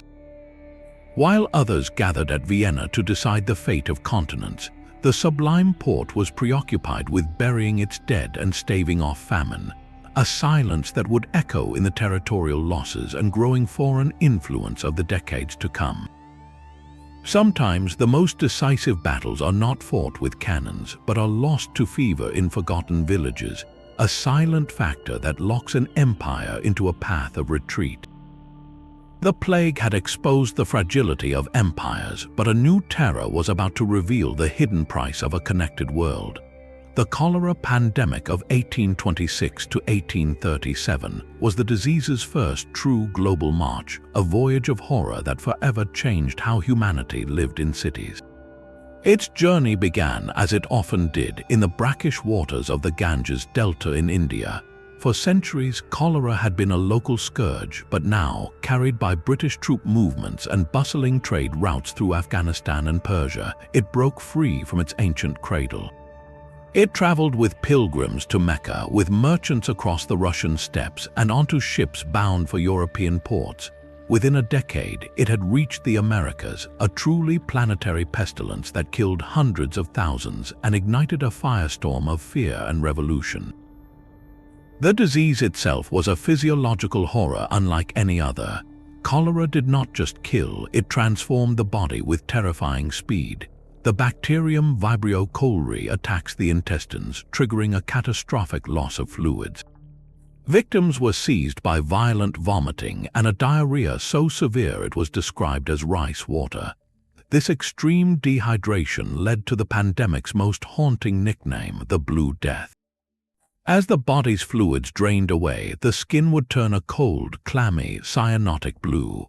Muscles cramped agonizingly, the voice reduced to a whisper, and the eyes sank into their sockets. A perfectly healthy person at breakfast could be a shrunken, blue corpse by nightfall, a process so swift it seemed more like poisoning than illness. This speed and visceral horror made cholera uniquely terrifying, a ghost that could strike anyone, anywhere without warning. That terror, combined with a complete misunderstanding of the disease's waterborne nature, ignited social explosions across Europe and America. The dominant medical theory was still miasma, the idea that foul air from rotting matter caused disease. When authorities, desperate to stop the spread, would sprinkle lime in the streets or pour chloride into sewers, the panicked poor saw something else entirely. They saw men in official uniforms poisoning the public wells, the very source of life. A devastating logic took hold in the slums. If the rich and powerful were not dying in the same numbers, it must be because they were poisoning the poor to cull their numbers. This was not mere rumor, it was a conviction that sparked riots. In Paris, St. Petersburg, and New York, mobs attacked doctors and health officials. In England, riots erupted in cities like Liverpool and Manchester, with enraged citizens tearing down the hated cholera hospitals, which they saw not as places of care, but as murder houses for dissection. Cholera became a disease of class warfare, a biological event that ripped away the thin veneer of social order to expose raw, murderous suspicion. Out of this global chaos, however, came the first stumbling steps toward international cooperation. The sheer scale of the pandemic, which disrupted trade and travel as much as war, forced rival nations to talk. In 1851, the first International Sanitary Conference was convened in Paris. For the first time, diplomats and doctors from 12 European states gathered not to discuss borders or treaties, but to negotiate quarantine regulations and share meager medical knowledge. It was a fractious, largely unsuccessful meeting, bogged down by national interests and scientific ignorance, but it established a crucial precedent. The world had acknowledged that microscopic threats did not respect passports and required a collective response. This was the germ of the idea that would eventually grow into the World Health Organization. The pandemic's most profound and lasting legacy, however, is etched beneath our feet. The terrifying mystery of cholera's spread was finally solved not by a conference, but by a relentless local doctor in London. During the 1854 outbreak, John Snow meticulously mapped cholera cases in the Soho district. His famous map revealed a chilling cluster of deaths around a single public water pump on Broad Street. He convinced authorities to remove the pump handle, and the outbreak in that neighborhood ceased. Snow's work provided irrefutable evidence that cholera was a waterborne disease, linked not to bad air but to contaminated sewage. This revelation was the death knell for miasma theory and the birth of the sanitation revolution. Cities across the industrialized world embarked on monumental engineering projects, building vast networks of underground sewers to separate waste from drinking water. They constructed protected reservoirs and filtration plants. The modern city, with its clean tap water and flush toilets, is a direct result of the global panic caused by the Blue Death. This pandemic, often remembered as just one of 7 cholera waves, was the pivotal one, the catalyst that forced humanity to finally see the invisible connection between filth and fever, and to rebuild its world accordingly. Cholera forced cities to look beneath their streets, but another ancient killer was already stirring in the highlands of Asia, beginning a final, century-long campaign. The third plague pandemic is the ghost in the attic of modern history, a global resurgence of bubonic plague that began in 1855 in Yunnan, China, and did not officially end until 1960.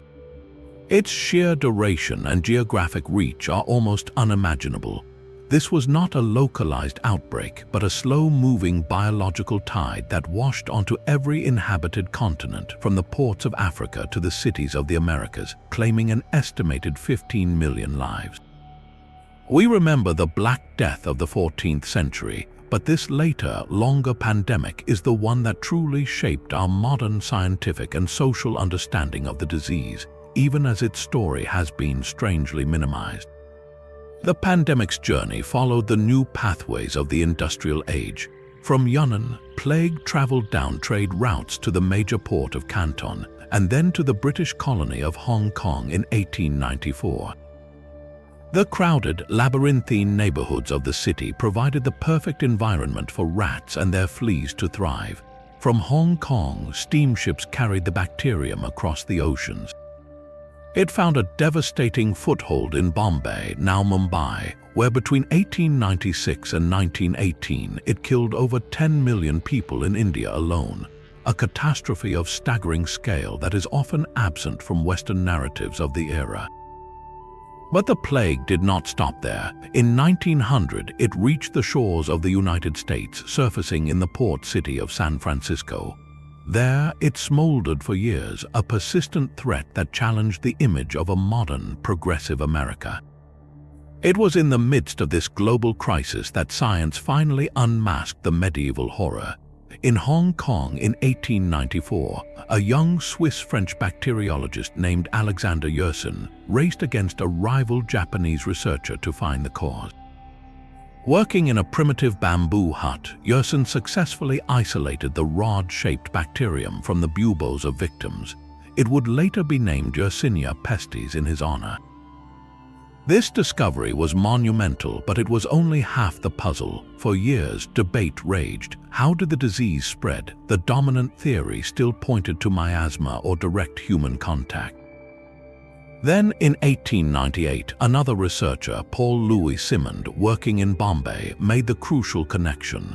Through careful observation and experimentation, he demonstrated that the plague bacterium was transmitted by the fleas that lived on black rats. The mystery that had haunted humanity for a millennium was solved. The enemy was not bad air or divine wrath, but a specific microbe carried by a specific insect hosted by a specific rodent. This was the definitive end of plague's medieval mystery, a triumph of modern microbiology born from global tragedy. Yet this scientific enlightenment was accompanied by a dark shadow of fear and prejudice. As plague appeared in cities like San Francisco and Sydney, authorities did not target rats with coordinated sanitation campaigns. Instead, they targeted people. The disease became racialized, unfairly associated with Chinese immigrants. In San Francisco, the city's bustling Chinatown was placed under a brutal, discriminatory quarantine. Residents were barred from leaving, and the entire district was cordoned off by police and rope barriers, transforming it into a medical ghetto. Proposals were even made to burn the neighborhood to the ground. These measures were not based on sound science, but on xenophobia, using the plague as a pretext for social control and immigration restriction. The pathogen became a tool for persecution, a pattern repeated in many colonial settings where native populations were blamed and subjected to harsh, often violent, containment measures. That is the dual legacy of the third plague pandemic, a story of both brilliant discovery and bitter injustice. It is the pandemic that gave us the answers, yet we consistently downplay its century-long duration and continental reach because it occurred in what we consider the modern era. It feels like an anachronism, a medieval holdover in the age of the telegraph and the railroad, but its persistence is the lesson.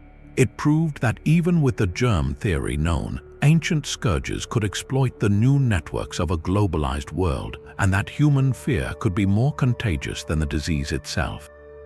The pandemic finally receded not with a dramatic finale, but with a slow fade as improved rat control and antibiotics gradually brought it to heel, leaving behind a world that now knew the enemy's name, but had been starkly reminded of its own capacity for cruelty. The third plague pandemic revealed how fear could outlast the disease itself, but another, far stranger sickness was already taking shape in the shadow of a global war. Beginning in 1915, a mysterious neurological storm swept across the world, leaving not corpses in its wake but living statues. This was the encephalitis lethargica pandemic, a sleeping sickness of the brain that would afflict nearly 5 million people before vanishing just over a decade later, its cause still a haunting medical mystery. Its symptoms read like a page from a Gothic horror story. It often started subtly with a sore throat or a mild fever. Then the terrifying transformation began. Victims would be overcome by an irresistible, profound lethargy. They could sleep for 20 hours a day, and when awake, they were trapped in a thick mental fog, their thoughts moving through syrup. But this was not peaceful sleep. In its most acute form, the disease locked patients into a terrifying waking coma. They would sit or stand perfectly motionless for hours, even days, eyes open but unseeing, utterly unresponsive to the world around them.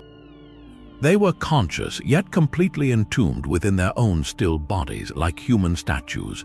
For many who survived this initial catatonic phase, a second, slower tragedy unfolded. As the years passed, they developed severe, rigid Parkinsonian symptoms. Their muscles would freeze into agonizing postures, their hands might tremble uncontrollably, and their faces became expressionless masks. They were conscious prisoners inside bodies that no longer obeyed any command. The most chilling aspect of this pandemic is its unresolved origin. The outbreak coincided almost perfectly with the great influenza pandemic of 1918, leading many researchers to suspect a link. The leading theory suggests the sickness was not caused by a direct viral attack, but by a catastrophic autoimmune response.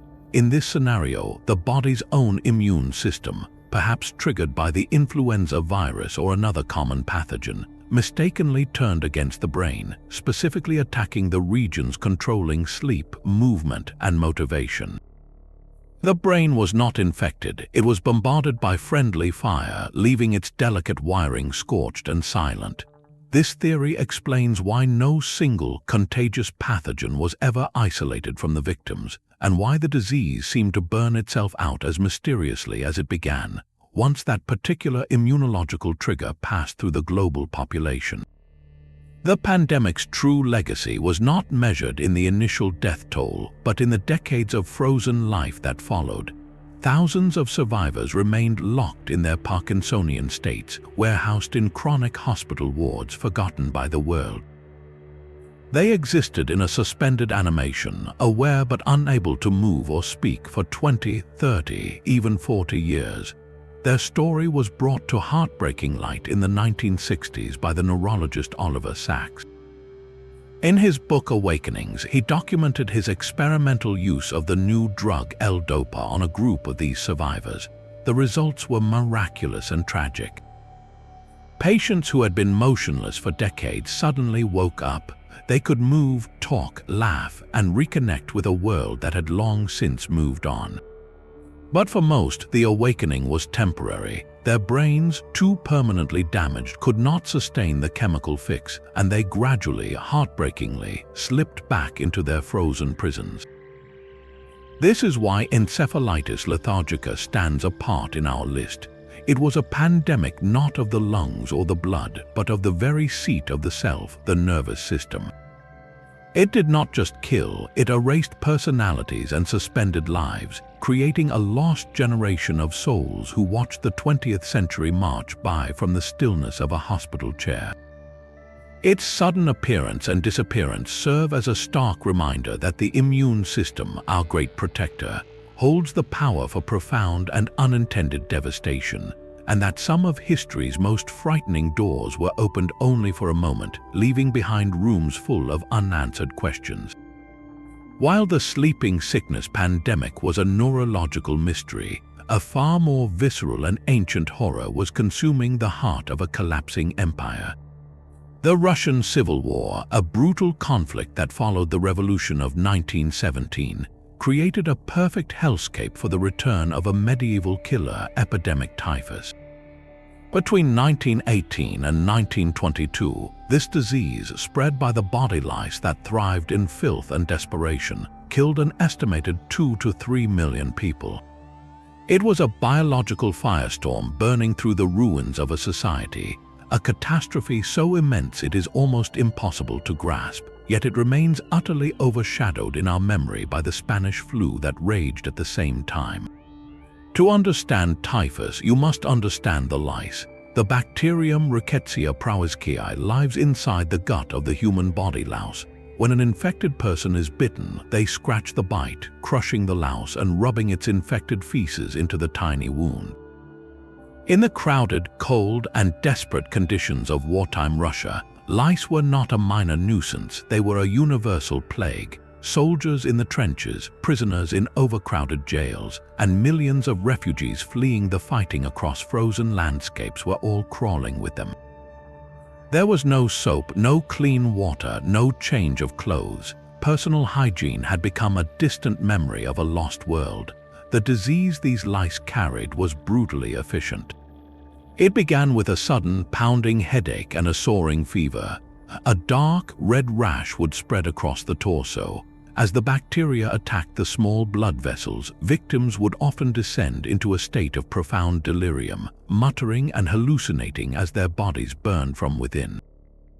Mortality rates could reach 40%, and those who survived were often left physically shattered for months. This was not merely a disease, it was a symptom of total societal collapse. The famine known as Povolzhai that struck the Volga region in 1921, caused by war, drought, and failed policies, compounded the nightmare. Starving people, their immune systems destroyed by hunger, were even more susceptible to the raging typhus. Mass graves became a common feature of the landscape, a grim testament to a dying order. In this chaos, disease became a potent political weapon. The new Bolshevik government, fighting for its very survival against white army forces and foreign intervention, seized upon the typhus epidemic. Their propaganda brilliantly framed the crisis. They declared that typhus, along with hunger and counter-revolution, were the three greatest threats to the revolution. This was a masterstroke of rhetoric. It allowed them to portray their enemies, the white armies and the old aristocratic order, as not just political opponents, but as carriers of biological and social decay. The disease itself was presented as a legacy of the Tsarist past, of its backwardness and indifference to the people. Meanwhile, the Bolsheviks positioned themselves as the only force capable of imposing the harsh, scientific measures necessary to defeat it. And those measures were extraordinarily harsh. Lenin himself famously said, "Either socialism will defeat the louse or the louse will defeat socialism." The state launched a militant, nationwide campaign of disinfection. Special trains called sanitary trains were outfitted as rolling delousing stations. They would roll into towns, and every single person, regardless of class or rank, was forced to strip. Their clothing and belongings were steamed or chemically fumigated in giant chambers, while the individuals themselves were scrubbed down with harsh soap and their heads shaved.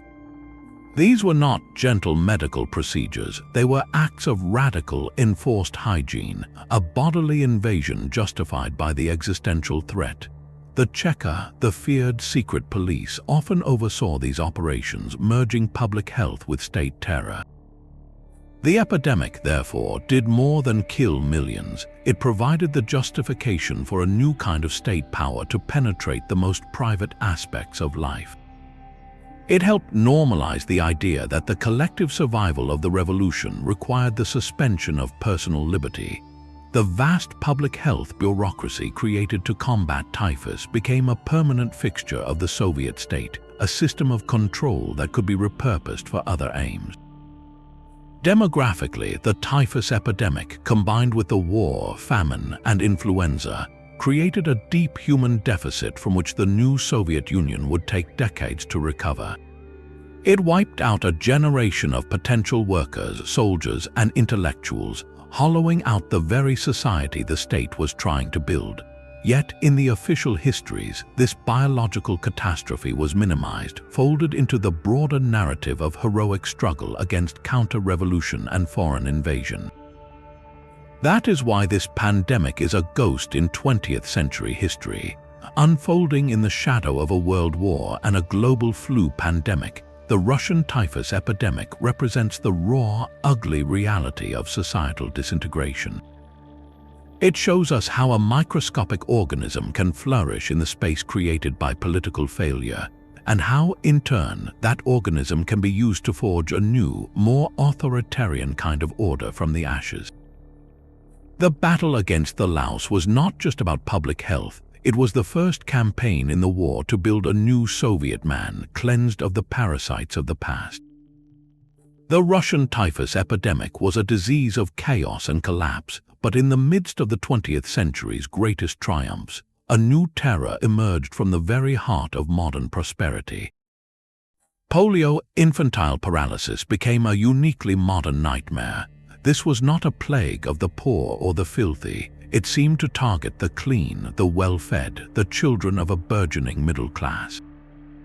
In the 1940s and 50s, as the world rebuilt from war, this virus induced a quiet, seasonal panic that swept across nations every single summer. It was a forgotten pandemic of the modern age, its profound social terror now erased by the very vaccine that conquered it. The fear was precise and cyclical. As the weather warmed, parents watched their children with a new, dreadful vigilance. Polio was a thief in the sunshine. A child could go to bed with a slight fever and a sore throat and wake up unable to move a leg. The virus attacked the nervous system, destroying motor neurons, leaving muscles permanently paralyzed. The most severe cases affected the muscles used for breathing, trapping victims in iron lungs, giant cylindrical respirators that kept them alive with a rhythmic hiss and sigh. These machines became the chilling symbols of the era, rows of children encased in metal, their heads protruding, alive but imprisoned. The randomness was the true horror. It struck without pattern, paralyzing one sibling while sparing another, leaving a previously healthy athlete confined to a wheelchair for life. Communities reacted with a mix of science and superstition. Public swimming pools and movie theaters were shuttered.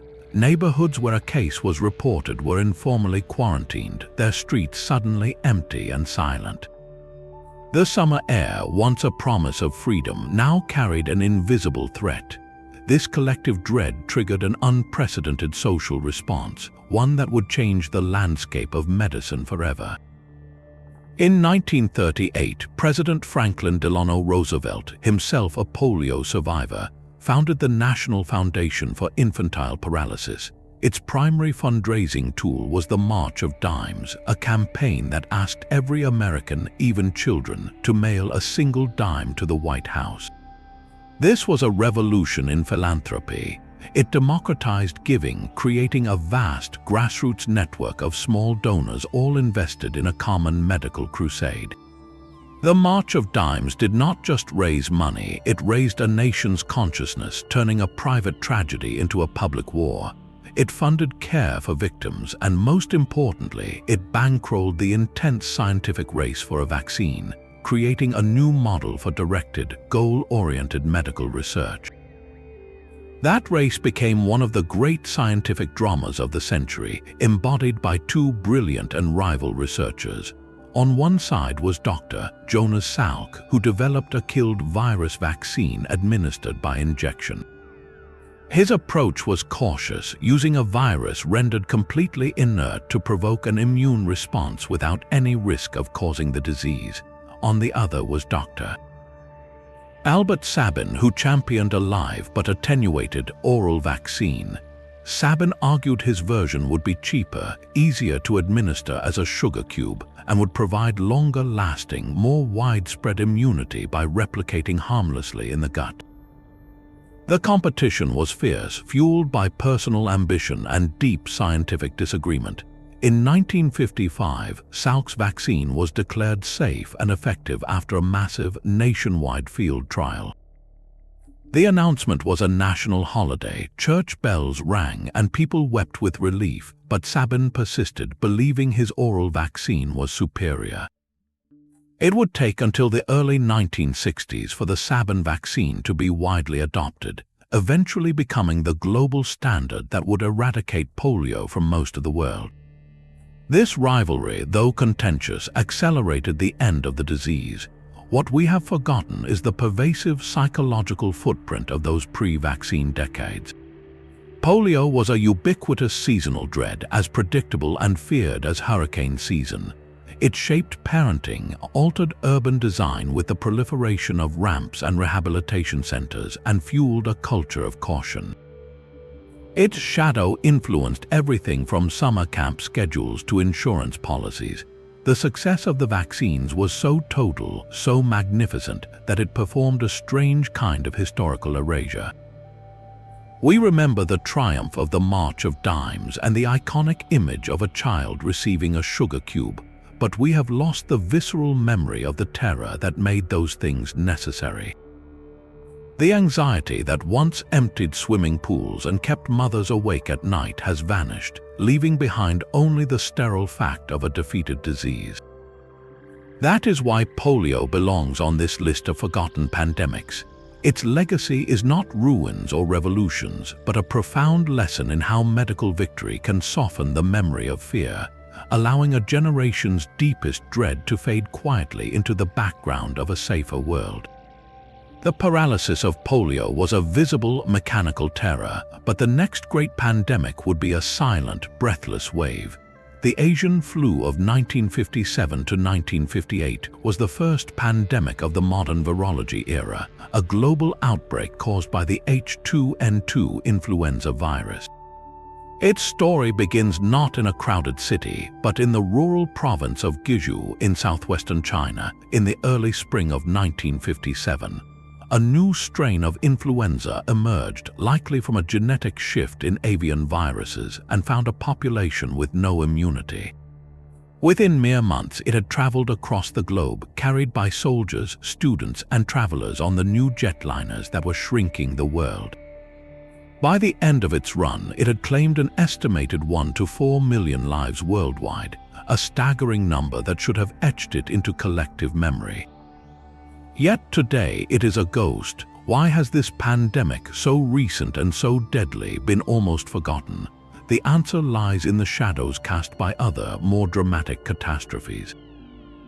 It was bookended by two influenza giants that stole the spotlight. It arrived just 4 decades after the apocalyptic 1918 Spanish flu, which remained the benchmark for horror in the public mind. And it was followed just 10 years later by the Hong Kong flu of 1968, another severe pandemic that felt more immediate to a younger generation. Furthermore, the Asian flu's mortality profile, while brutal, was concentrated among the very young and especially the elderly. This pattern, while tragic, did not produce the same wrenching cultural iconography as polio's paralyzed children or the 1918 flu's striking down of young adults in their prime. Schools and factories did not shutter en masse for prolonged periods. The social and economic disruption, though real, was less visually dramatic, allowing the pandemic to fade into the statistical background of the busy mid-century. But to dismiss it as a mere footnote is to miss its profound historical significance. The Asian flu was a fire drill for the modern world, and for the first time, humanity had the scientific tools to respond. This was the first pandemic where the virus was isolated and identified with speed. Global laboratories connected by a nascent communication network shared samples and data. This cooperative effort led directly to the creation of the first global influenza surveillance system, the precursor to the World Health Organization's network we rely on today. Scientists proved they could identify a novel strain, develop a vaccine against it, and begin production, all within a single year. The first vaccines were available by late 1957, a monumental achievement of applied virology. This pandemic demonstrated that we could fight back with knowledge, not just fear. Yet herein lies the core irony of this forgotten pandemic. It was both a triumph of science and a failure of memory. The very systems it helped create would monitor future threats, but the public lesson of its rapid, silent spread faded. It became a warning heeded by epidemiologists and ignored by everyone else, a successful containment of memory rather than disease. We proved we could make a vaccine quickly, but we also proved how quickly a society can forget the breathless anxiety of a global surge, the strain on hospitals, the quiet dread of a new cough. The Asian flu was a dress rehearsal, a proof of concept for both our scientific response and our cultural amnesia. It showed that in the modern age, a pandemic could be managed, studied, and still vanish from the story we tell ourselves, leaving us perpetually surprised when the next invisible wave finally rolls in. From the desperate prayers of Hittite kings to the silent wards of sleeping sickness victims, we have traced a hidden map of human history, one drawn not by empires but by pathogens. 25 forgotten pandemics, each a silent turning point from the Bronze Age collapse to the dawn of the Jet Age. They share a haunting rhythm. A society reaches a peak of power or a moment of profound transition, and then an invisible force, often carried by its own trade routes or soldiers, strikes at its weakest point. The disease exposes every fracture, every flaw in the social contract, accelerating changes that were already simmering beneath the surface. It topples kings in Persia, empties cities in Mexico, and shatters the faith of Athenians. Then, almost as swiftly as it arrived, the horror recedes. The survivors bury their dead and rebuild, and the memory of the catastrophe slowly fades, compressed into a dry footnote in a chronicle or a subtle shift in the archaeological layers, a slightly thinner stratum of pottery and bones. We forget the terror, but we live in the world it shaped. The faiths we follow, the borders on our maps, the very structure of our cities with their clean water and sewers, are often the direct legacies of these biological disasters. Remembering them is not an exercise in dwelling on tragedy, but in recognizing the breathtaking resilience and brutal adaptability of our species. In the face of inexplicable loss, we have prayed to new gods, built new systems of law and medicine, and forged new identities. These pandemics remind us that history is not a steady, predictable march. It is a story punctuated by sudden, seismic shocks from the natural world, shocks that test our civilizations to their core and force us to evolve. So we turn the question to you. On this journey through forgotten fevers, which of these silent killers shocked or surprised you the most? Was it the plague that cleared the path for Islam, the smallpox that forged a Japanese national identity, or the strange sweating sickness that vanished without a trace? Share your thoughts in the comments below, and let us keep this conversation about history's hidden architects alive. If you want to join us for more deep dives into the mysteries that shaped our world, be sure to subscribe. The past is not a quiet place. It is filled with echoes, and if we listen closely, we can still hear the lessons whispered from the ruins and the archives, lessons from history's silent teachers that we desperately need to hear today.